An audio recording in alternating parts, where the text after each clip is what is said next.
Hello, my beautiful listeners, and welcome back to the pod. For those of you in Chicago, I hope you are staying warm. For those of you who are not in Chicago, it is literally negative 30 degrees. So catch me not leaving my house for any reason except for anything absolutely necessary, including going to work and seeing the Mean Girls movie. The two necessary things that I must get done this week, unfortunately. So, anyway, let's just dive right into the episode this week. I have spent a lot of time within the past year researching attachment theory, and I feel like I talk about it a lot on the pod, but I've never fully done a deep dive into it. So that is what we are going to do this week. I'm really passionate about it. I really think it's beneficial for anyone who is intending to be in a long-term relationship ever in their life to get a firmer understanding of attachment theory. So let's buckle in and learn something today. So as children, we develop an attachment style, and that basically becomes a roadmap to how we view and act in relationships throughout the rest of our lives. And we are not born with an attachment style. It's something that we adopt early in life. And our attachment style can also change based on big life events or trauma as well.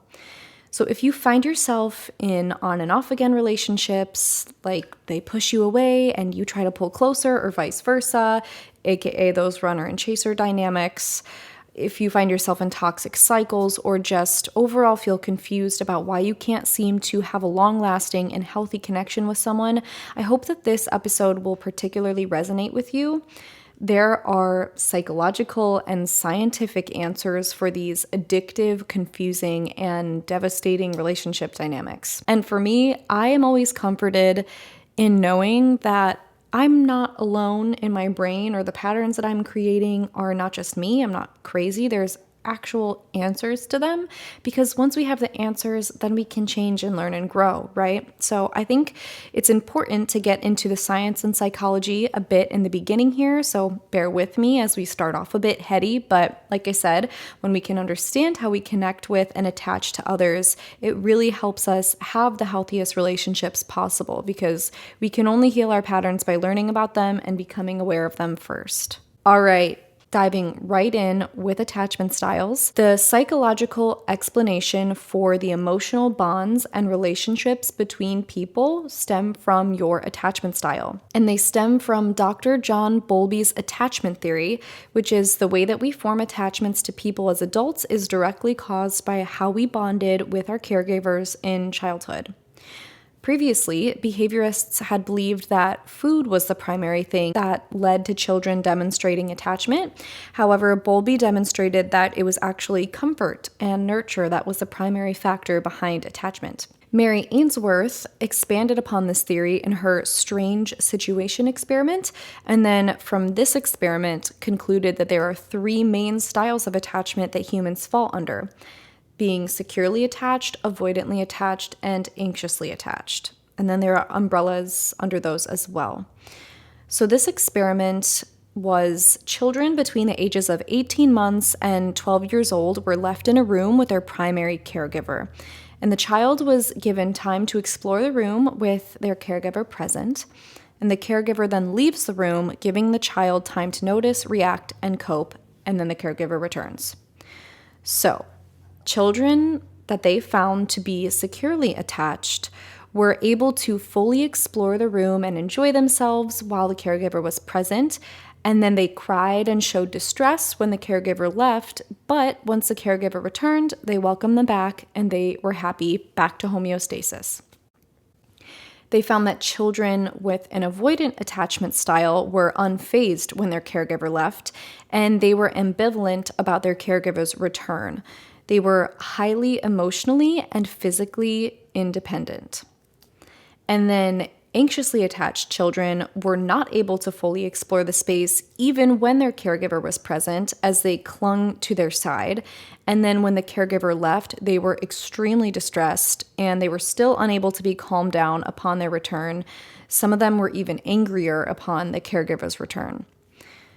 The main findings for these studies were that the children who had both physically and emotionally reliable caregivers had a secure attachment, and those who had emotionally and or physically inconsistent caregivers, as in sometimes they would receive love, comfort, and validation, and sometimes they weren't, those were anxiously attached because then they feared abandonment from the caregivers that they most relied on. And those who had generally unattentive and unresponsive caregivers were avoidant because they learned that they could not rely on their caregiver to meet their needs, and therefore they learned the coping strategies of hyper-independence and anti-reliance on a caregiver, both as a defense mechanism and a coping mechanism to stay alive. According to the book Attached by Amir Levine and Rachel S.F. Heller, 25% of the population is avoidant, 25% is anxious, and 50% is secure. So it is rarer to have an insecure attachment style. It is more common, again, to have a secure one, but these are the findings as to why this may happen in early life. All right, so now that we learned about the traits in childhood, let's chat about how this manifests in adulthood. So, securely attached adults are reliable and consistent, and they keep their promises. They maintain open and honest communication, and they set healthy boundaries. And they make people feel comfortable about where your relationship stands, and they communicate things, or they communicate when things are bothering them without acting out or without blaming and shaming, all that yucky stuff. They typically have a positive self-view, higher self-esteem, but a healthy self-esteem, and they're able to compromise, take accountability, and problem solve in a healthy way. They don't view relationships as hard work, and they're not afraid to start new relationships. And with a securely attached person, closeness creates further closeness. After emotional conversations or meaningful physical intimacy, they are there for you, and it just promotes even more closeness between the two. Secure people don't play games, they don't make you feel jealous, and they naturally express their feelings, and they're not afraid of commitment. This is obviously the ideal, right? This is like, oh, what a dream. I can't wait to meet someone like this someday, or I can't wait to be like this someday if you're not already. But yay, 50% of the population already there. So slay for them. All right, now let's talk about anxiously attached adults. Starting off strong, an anxious attacher's biggest fear is abandonment, and when their fears get triggered by perceived lack of connection, this often leads to panic and them making desperate attempts for closeness. They will do anything to try to soothe that fear of being abandoned.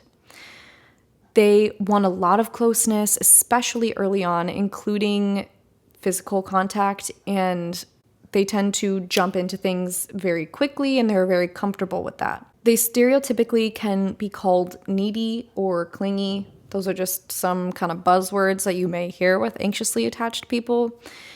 They tend to be insecure, and they worry a lot about rejection, and anxious attachers tend to be big people pleasers. So additionally, they're always worrying about their partner's exes. They are constantly afraid that their partner will find someone better or that they aren't attracted to them anymore. They also tend to make mountains out of molehills, and they are afraid that small acts that they might do might push their partners away. So, for example, they might say things like, "I'm afraid you'll get tired of me because we spend so much time together," or "I'm afraid that your friends will hate me." Just slightly insecure comments like that realistically don't really make any sense. Now, with these people-pleasing tendencies, they have emphasis on self-abandonment. They focus so much on others that they abandon their own needs, and this is ironic because their deepest fear is being abandoned, yet subconsciously they are abandoning themselves on the daily.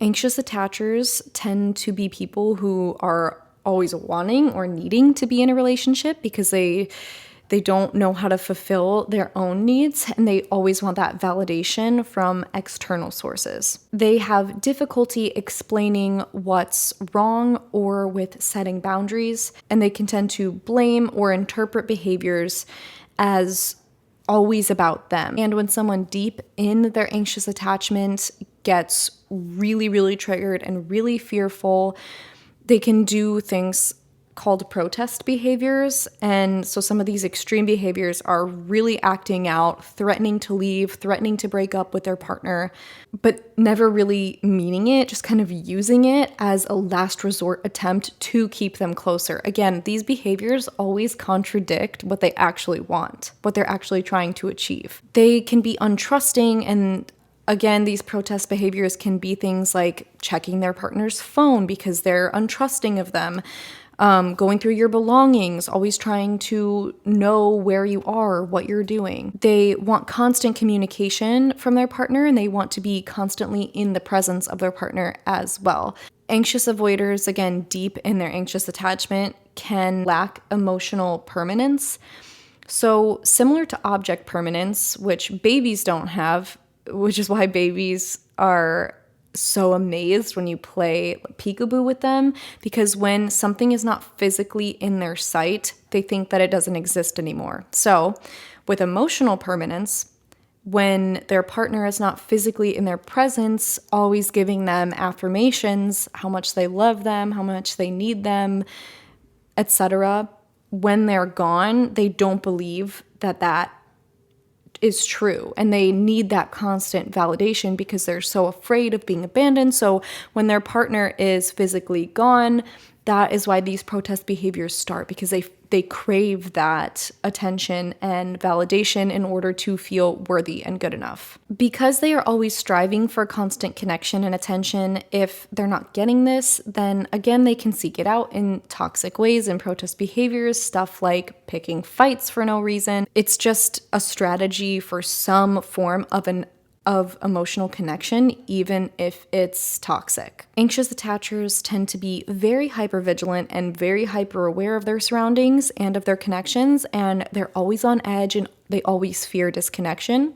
hence the word anxious. This hypervigilance tends to mean that they use others to regulate their emotions and their mental state, if you haven't caught on to that already, and they're unable to regulate themselves, and then this manifests in codependent tendencies and qualities. So something that I find to be extremely interesting is the fact that people with these insecure attachment styles tend to use these same phrases. So here are some phrases that you will probably either say yourself if you're an anxious attacher, or you will hear your anxious attached partner say. Do you still love me? Are we okay? Are you going to break up with me? These phrases are all desperate bids for connection. In a secure relationship, of course, everybody needs some kind of validation and affirmations, but that security has to come from within first. Of course, if your partner is never, ever telling you that they love you or validating your emotions, that's a different story. But anxious attachers could be using these phrases on the daily. Do you still love me? Are you going to break up with me? Which is not good. You need to have that trust there in your partner that the love exists, even if they're not telling you 100 times a day. So what causes anxious attachment? Since attachment styles are first formed in childhood, like we discussed, it's common to form anxious attachment due to inconsistent parenting. And this can be caregivers being very attentive one day and then the next day either being emotionally or physically unavailable. And when a caregiver is anxious, this can also cause anxious attachment in a child. Or when a caregiver relies on a child to meet their own emotional needs, this can also lead to a child forming a belief system that their loved one's needs are always more important than their own. And so in order to receive that love that they are in need of, they need to be the caregivers, regardless of how they themselves are feeling. But as I mentioned, attachment styles can change at any time in your life, so you can also become anxiously attached later on in life as well, maybe due to a parent's divorce or a traumatic event that happens later on in life. Or a relationship later on in life can also change your attachment style. So, for example, if you grew up secure, but you were in a narcissistic relationship later on in life, you can become anxious in adulthood. There's no surefire answer as to why people have the attachment styles that they do. There's just commonalities in these attachment styles. All right, so let's move on to avoidancy. This is a bit more complicated. There are two types of avoidant attachment: dismissive avoidance and fearful avoidance. The two types have much in common, of course, they're both avoidant, but there are differences in their behaviors. So the core wound of an avoidant attacher is deep unworthiness, the fear that they will never be good enough or never be worthy of love.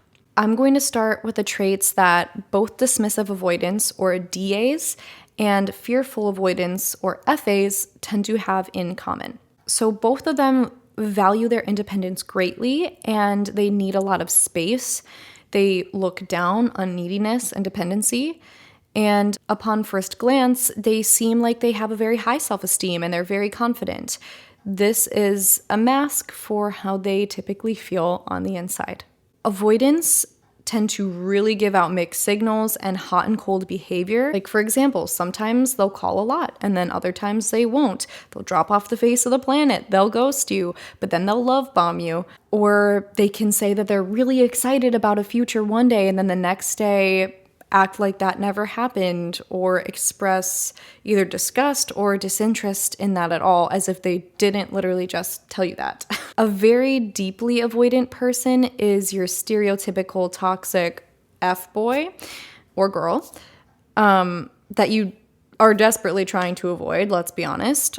They devalue you, cheat on you, hyperfixate on your flaws, make mean or derogatory jokes.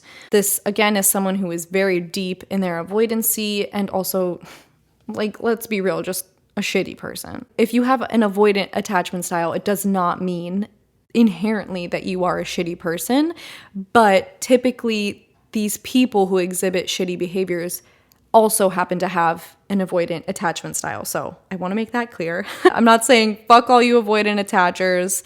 It's not like that. Listen, we all have our flaws. We all have our stuff that we're working through. But if someone tends to exhibit these qualities, they are also probably avoidant. Avoidants use distancing strategies and they really emphasize boundaries more than any other attachment style.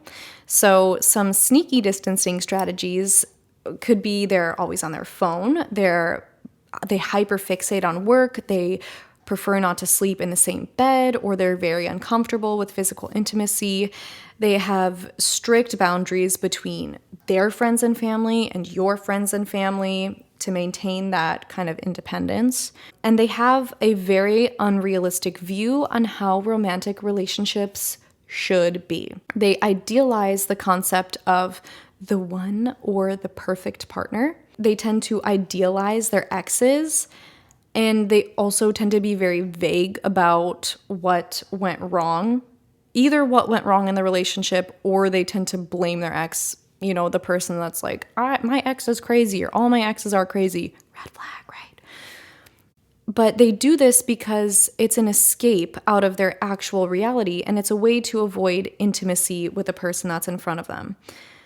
If they fixate on a fantasy of the one or someone with absolutely no flaws that doesn't exist, or they hyperfixate on an ex that they can't have, then they don't have to experience the vulnerability of a real-life relationship that requires work and bravery and vulnerability and intimacy, and also the potential of getting hurt. Avoidants tend to be mistrustful of their partners, much like anxious attachers, and they really fear being taken advantage of. They also have uncompromising rules about relationships. So this kind of falls into the category of the one thing or the perfect partner thing. They have these rigid and certain types.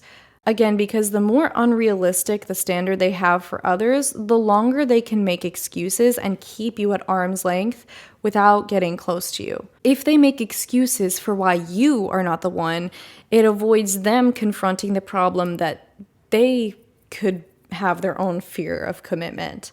This is a big one. Avoidants need space. They always say that they need space whenever conflict arises. They always want to push their partners away in times of conflict because they don't know how to deal with it. They really, really struggle talking about their emotions. And DAs really struggle with just feeling their emotions in general. So they'll do anything to suppress them. Avoidants have difficulty talking about their emotions and expressing what bothers them, which then can lead their partners to feel very uncertain and confused. And avoidants feel very overwhelmed with constant bids for connection, and they have a tendency to feel suffocated in relationships, especially with anxious attachers, because they do not want to feel like others rely on them. All right, so now let's go into the differences between fearful avoidance and dismissive avoidance. Fearful avoidants have tendencies of both anxious and avoidant attachment, so fearful avoidant is actually way more likely to seek out intimacy, but then run away before it gets too serious, whereas a dismissive avoidant will most likely block out any kind of vulnerability or real intimacy from the get-go. FAs will experience lots of anxiety surrounding intimacy, and DAs will essentially completely shut down and block out all emotions when they get triggered. It's really unlikely for DAs to exhibit any kind of real emotional vulnerability at all, period. They are excellent at suppressing their emotions. FAs want to be vulnerable deep down, but they feel so deeply afraid and distrustful of others. They typically really do desire intimacy, but they're deeply afraid of getting hurt and of feeling unworthy. And DAs have such extreme trouble even accessing their emotions in the first place that they'll typically shut down before anything can even start in the first place. And they typically don't even view intimacy as necessary. DAs usually don't even want that deep emotional connection at all.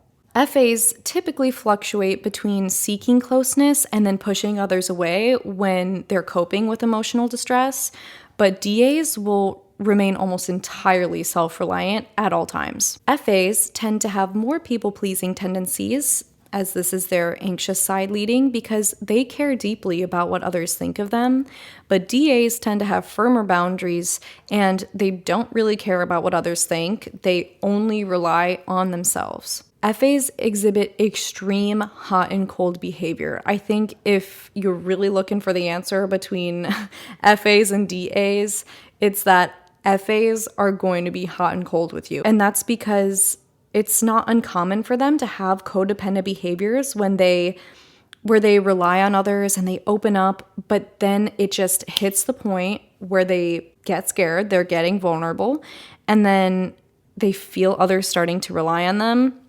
They'll get terrified and they'll pull away and they'll act cold. And this cycle just repeats itself. But DAs have extreme trouble accessing their emotions at all, so they tend to consistently be emotionally unavailable, basically at all times. You're not going to get that same hot and cold behavior because they stay stagnant, if that makes sense. FAs are prone to these emotional highs and lows, and they engage in a lot of self-criticism. And they also don't take feedback from others very well. They take it really personally, even when it wasn't intended in a bad way, because they do have that deep fear of unworthiness. But DAs aren't prone to these highs and lows, as they are excellent repressors, and they typically do actually have really high self-esteem. Lastly, a lot of DAs tend to fall into the spectrum of narcissistic personality disorder, again, because they can't feel that emotional vulnerability, which is like the number one thing of NPD, is they just don't have empathy for other people. But this is not the case for fearful avoidance. Now, like I spoke earlier about common catchphrases that you might hear with anxious attachers, there are phrases that you'll hear repeated by avoidance, namely fearful avoidance, but phrases such as, "You deserve better than me," "I can't give you what you want," or "You're just not the one." And then they can never provide further explanation for these phrases. So what causes avoidant attachment?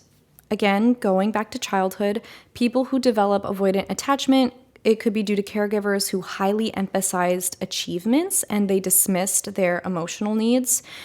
And this causes a child to learn that they are only worthy for what they accomplish, and it diminishes their need for emotional validation regardless of their circumstances.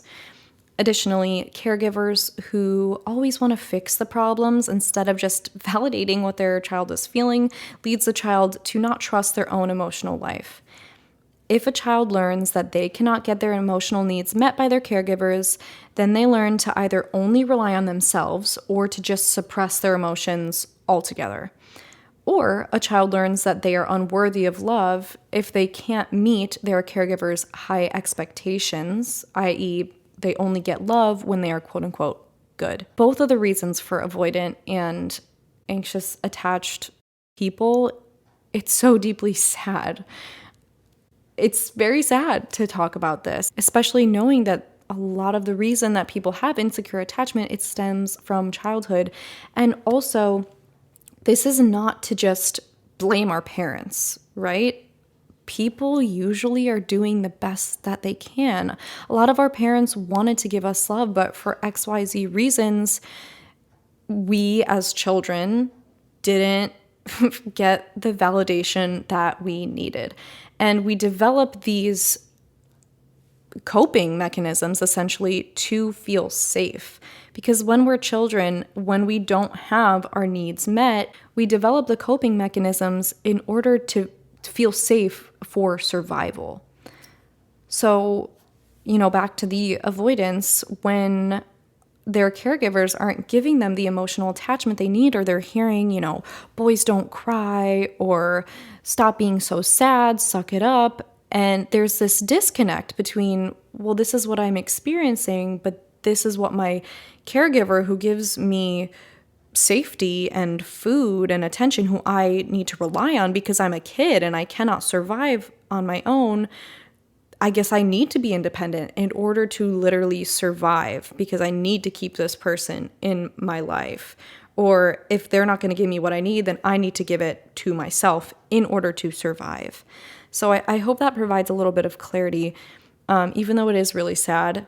And again, it's not 100% necessarily based in childhood, but a lot of the time it is. All right, now let's get into the anxious and avoidant trap. So if you find yourself in these repeated relationship patterns, you might be stuck in what's called the anxious and avoidant trap.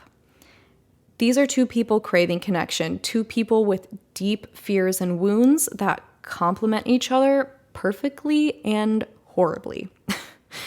The anxious, who fears abandonment, and the avoidant, who fears closeness, opposites attract, and it's an emotional roller coaster, which at times can honestly feel very exciting.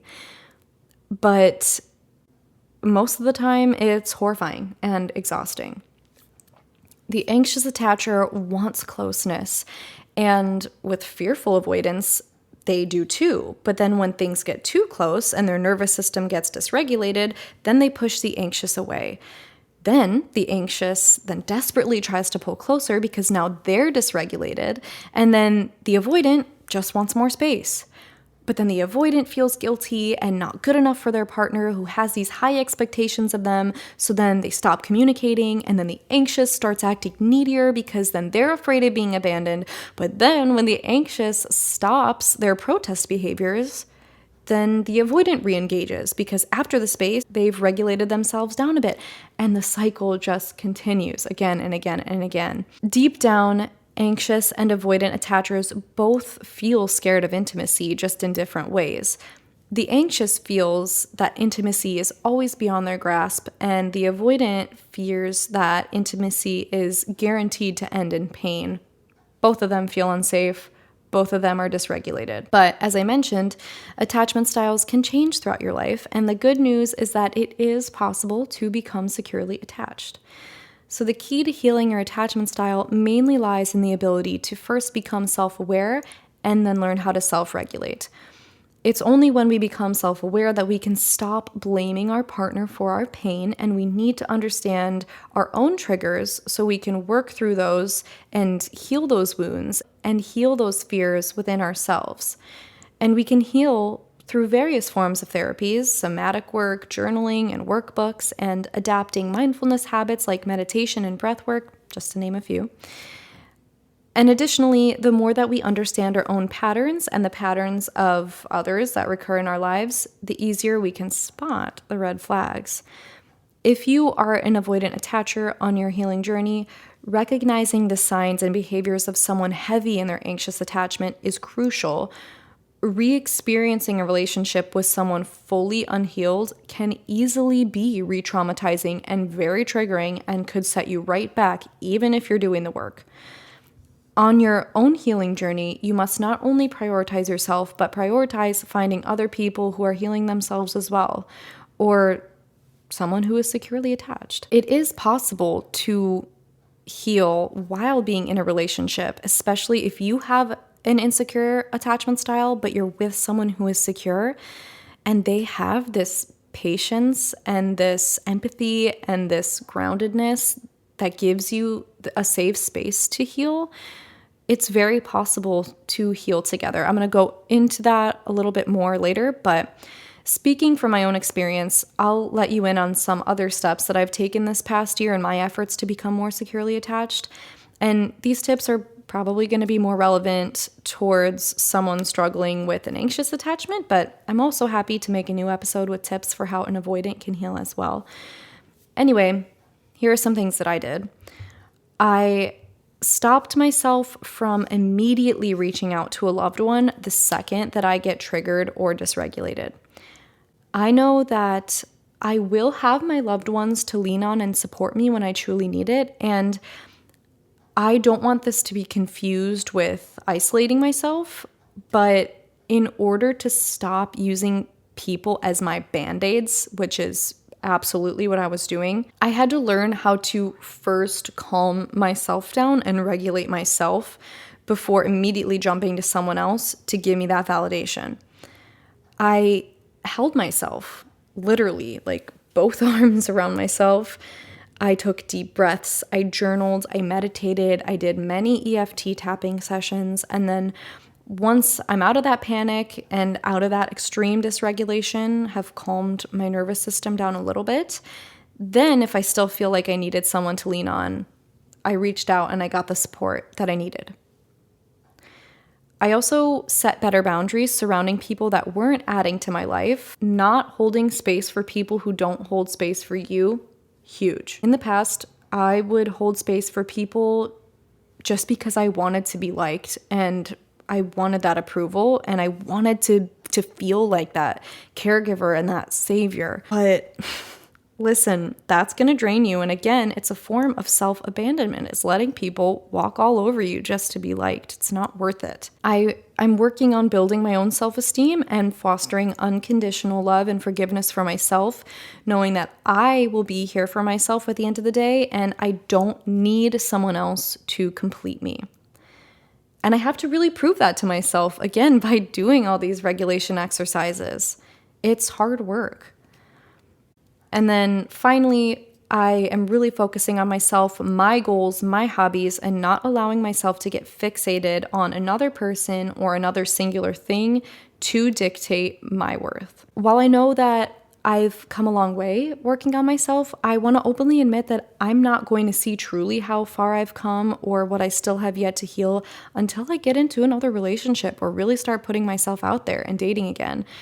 There's obviously truth to the statement that you need to love yourself and work on yourself before jumping into a relationship with somebody, especially before you just jump into another relationship to cover up all the feelings that you feel inside. You just want to suppress it down further. You're going to recreate the patterns. It's just a fact.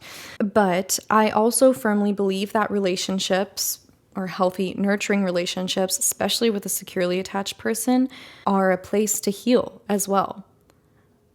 At the end of the day, when I'm single, a lot of my attachment wounds aren't being triggered. You know, I know how to regulate myself now, or I'm working on regulating myself, and I don't have a fear of being abandoned because there's no one in my life that I'm scared is going to abandon me. So I won't really know what work I have yet to do until I'm vulnerable enough with someone again to be triggered by them. So will any of us ever be truly 100% healed? Probably not. At least I'm going to choose not to believe that, because then I will feed into my perfectionist mindset that I'm also trying to heal. In life, we're going to be triggered. We're going to have fears. But when we work on finding security within ourselves and building relationships with others who want to make us feel secure, that's all we can ask for. No relationship will ever be perfect because humans are not perfect. It's about the give and the take and the willingness to be brave together, to recognize our triggers when they come up, and to take accountability for healing them. Even people who have secure attachment styles will have insecurities pop up because that's just life. And that's okay. Perfection is not what we're striving for. We are striving to feel safe while also feeling vulnerable. Okay. I hope you learned a few things about yourself in this episode. Maybe your eyes are open to some patterns you tend to exhibit, or you're putting some puzzle pieces together with the people you tend to attract into your sphere. Either way, if you want to dive deeper into attachment theory, let me know. I have some resources in the bio of this episode. And also check me out on YouTube, Everything Works Out For Us podcast. Or if you're watching on YouTube, hey. And I'd love to see you on my TikTok, Everything Works Out Pod. That's works without the O. Couldn't fit that extra letter, but I'm posting daily video content on there. And I would love to see your comments and suggestions for future episodes, or questions that you would like me to dive deeper into for future episodes. I have mentioned before, I have a lot of really exciting guest stars coming up within the next few weeks and months, and I can't wait to share them all with you. So until then, I hope you stay warm, and I hope you have a wonderful rest of your week. Sending love and healing vibes. See you next week.